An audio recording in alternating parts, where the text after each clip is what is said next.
D-Lab, and in the shop today I've got a Sonny JR harp amp. This thing runs a pair of 6L6s, pretty nice construction, tweed cabinet, first one I've had.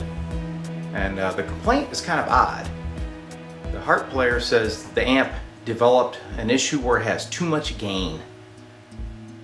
So let's go around the back of this thing, take a look, see if we can figure out what's going on. So here we are backside. You can see the tube line up there. It's got some JJ 6L6s in it. And here's the chassis shot. Built on a nice eyelet board. Construction's pretty straightforward. So the question is why did this amp all of a sudden develop too much gain? Should be a good one. This amp showed up in my shop in the past, and the complaint back then is the filaments of these preamp tubes weren't lighting. We reseated them and everything seemed fine. The other thing I noticed here, watch when I move the tubes. Look at these sockets. They're looser than a goose, which can cause some issues. And look at the filament wiring. It's just laying on the chassis. Normally that's twisted in about every amp you see. So because a common denominator appears to be these sockets, I'm going to change them out. I'm going to take out these black plastic types and I'm going to replace them with some high quality Michael-X. So here is a Michael-X 9-pin socket, and you can see the construction on these is very high quality.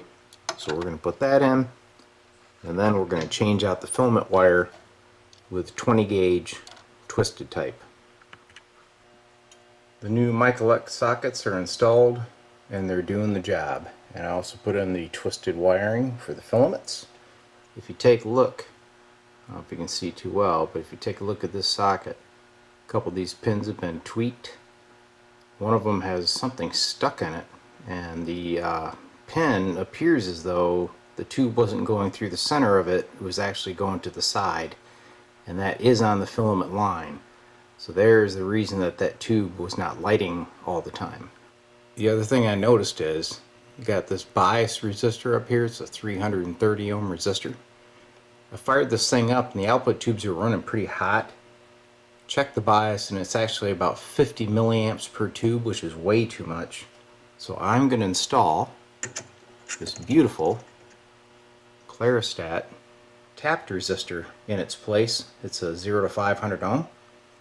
So I'll be able to tweak the bias right in and make those tubes happy. So you can take a look there where the original 330 ohm resistor was mounted.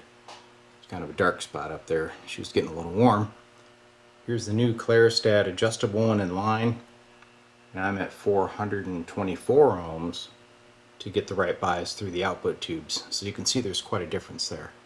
The tube should run much cooler now. So as you can see,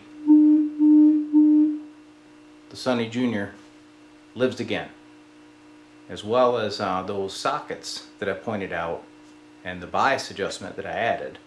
I also went ahead and put in some new 6L6s. The ones that were in there were kind of microphonic. If you tapped on them, you could kind of hear a ringing in the speakers, and I'm sure a harp player wouldn't want that on stage. So sometimes you think you're just going to go and change some sockets. You end up doing a whole lot more. But got to do it right. Keep the reputation good for D-Lab. Hope you liked the video.